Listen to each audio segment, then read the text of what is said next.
Hello, cats and kittens. Orewa Jose Yoroshku. I'm back. And as you can see from that little opening there, I've got some new tools to play with. The reason I've been going so long is because I've been upgrading my equipment. It's been a mess. I had issues with my old computer. Downloading and editing videos became a real chore. So I upgraded my computer, got me a new camera, which is up there. I got me a new microphone. And the process has become easier. Though I'm still learning the software. It's going to take a second, but hey, it's fun, and it's easier, so it makes the process easier. That's first of all. Second of all, I'm representing my Caps. My Caps took out Toronto. It was a little bit of a fight, but we got the job done. And also, I'm representing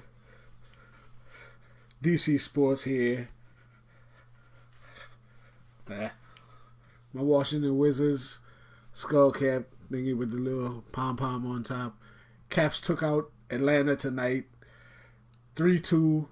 We're going to get it done in Atlanta and put an end to that nonsense as well. So, that aside, new equipment, DC Sports is balling. Let's get down to the point. This is the fourth in a series of Intrepid promo videos. Again, we're trying to push heroes and villains and also prepping you for the for the follow-up to Heroes and Villains, which will be the Pandora's Cage story arc. And to do that, again, we're introducing you to the Intrepid characters one by one, giving you a little more in-depth info on them so you can just get a better feel for the series. And today we are dealing with Keith Dawson, a.k.a. Rumbler, but we're going to get into his code name later, or whatever code name. Technically it's a code name. Anyway, we'll get into that later. That hasn't even been introduced into the series. But who is Keith Dawson? As you've seen from Intrepid, Heroes and Villains, I'm pushing it like crack. You gotta get that. You gotta get the trade. Get the trade. Go to our website and get the trade. Keith Dawson is essentially a foil. He was created to be a foil for Joseph Paxson. Every straight man needs a foil. The interplay between them is it's brilliant to me. I love writing it. That's the main thing. I love writing those two because they're opposites, but at the same time, they're brothers. And they've just basically met, but they're brothers, in my mind. First, let's get to Keith. Keith is on the team. He's an enigma. On paper, it looks like he's basically just the team muscle, which he is. I mean, he's basically a henchman to Paxson. You want somebody beat up, Keith will beat the guy up for you and go on about his business. That's what he does. That's why he got his chief weapons is his big... Well, it's almost gone now, but his electric mace, named Bam Bam, and his plasma rifle, Pebbles. Pebbles and Bam Bam. I'm old school, you understand? I'm showing my age, but anyway, those are his chief weapons, and he uses them to bash his enemies into submission. He's not an overly violent person. He doesn't like killing people. He's not a murderer. He's just like pounding people into submission that deserve it.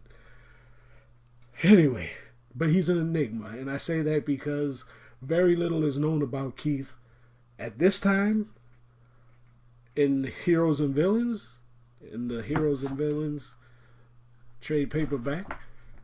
Not much more will be known about him through the Pandora's Cage story arc, but that's fine. Because the less you know about Keith, probably the better. He's a personality. It's not going to be one of those big mystery things where you're just sitting around waiting for more information to be divulged. No, just enjoy him at face value. He's a funny guy. He's an interesting character. He's Oscar Madison to Paxton's Felix Unger, and they get along fine. Um, Interestingly, Keith's character is, or the interplay between Paxton and Keith is based on, and I'm a sports buff and I'm a Washington, D.C. sports buff at that, the interplay between Joe Gibbs, Hall of Fame coach of the 3-time World Championship Washington Redskins, and running back John Riggins, Super Bowl MVP of the same 3-time World Champion Washington Redskins. Those two stick in my mind as being interesting because you have Joe Gibbs, who's the coach of this team, straight arrow, goes to church on Sunday, all that good stuff. And you got John Riggins, who is the polar opposite. He's not a bad person, but just he marches to the beat of his own drum, gets in trouble, drinks too much, blah, blah, blah, whatever. We all remember the famous incident with Supreme Court Justice Sandra Day O'Connor at the, I think it was at the National Press, some kind of National Press dinner, and Riggins get drunk, crawls up under the table and says, "Hey, loosen up, Sandy, baby," and beckons her to come under the table and all that stuff. Riggins was, he's not psychotic, he was just a loose cannon. Or, he, like I say, he marched to the beat of his own drum. Same with Keith. Keith's not a bad guy. He's a pretty decent human being. But he's a little loose. And the interesting thing about him is he'll always come through in a pinch. But it's going to be a pinch. You know, he might botch every part of the plan up until the most critical part, and he'll come through and he'll save the day, but by the skin of his teeth, because he's not good at following complicated directions, which is what Paxton's good at, coming up with complicated plans. As Paxton learns his personality, he simplifies the parts of the plan that involve Keith, so he doesn't have to think of a whole lot. He just says, "Hey, take that guy out. That's all you need to do." He simplifies it for him and lets him go about doing whatever he does. Those two, like I say, they're comedy gold.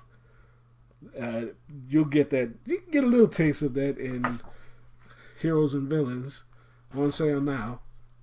But you get a lot more as we go through Pandora's Cage. But the interesting thing is, Paxton trusts the man implicitly. Even though he knows he has a potential to let you down to some extent, he trusts him implicitly.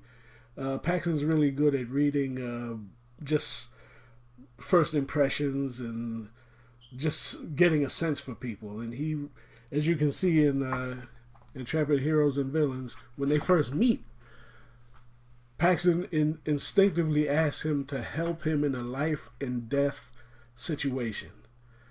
Keith hems and haws a little bit, but in the end, he chips in and saves his life. And that is the basis for their friendship. Keith saved his life at a time when he needed help, and Keith could have said no. He had no specific reason to help Paxton except for he sensed that Paxton was an all right guy. So he just helped him out, and that's the basis of their friendship.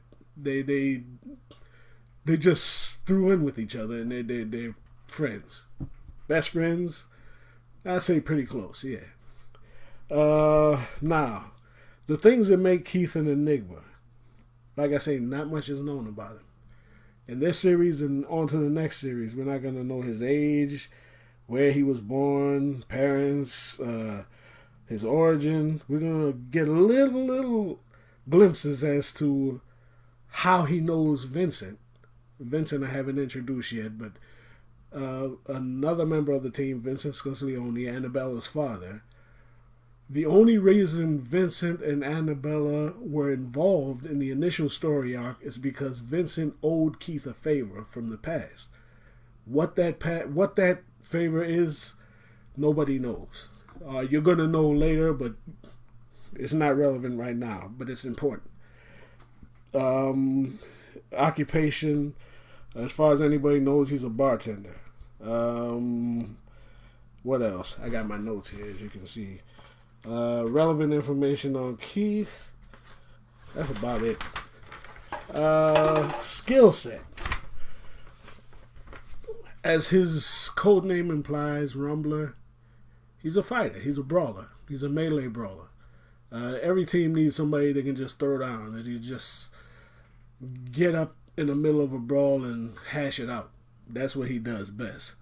He excels at melee fights. That's what he does best. Again, principal weapons is Pebbles and Bam Bam. Personality-wise, he's a laid-back, easygoing guy. Being that he's a fighter, you figure he'd be, ornery and mean. Nah, he's a laid-back, easy-go, fun-loving guy. He's extremely loyal, as we see in the case with Paxton, and he's extremely selfless when you get down to it. Eccentricities, I would say he despises children for whatever reason. He's obsessed with compiling lots of money. Why? We don't know. Aside, maybe he's just greedy, I don't know, but he's obsessed with compiling money. And he loves to tell bizarre stories, true or not. And he's clutch. Keith is clutch. Like I say, he may let you down on little things, but in the grand scheme of things, he always comes through. So Keith, like I say, he's one of my favorite characters. He's integral to the story now and into the future. And I think as you continue reading the story, he's going to probably be one of the standout characters. Keith Dawson, the Rumbler. That's his background. Next up will be Vincent, Annabella's father, Vincent Scozzleone. And I'm going to get him out most likely Saturday. But I'm going to keep content coming now that I got this new equipment, and I'm pleased to not be working with my old crappy equipment, so everything's looking roses and daffodils or whatever you want to call it. So that's it. More content to come, and y'all stay loose. I'm out.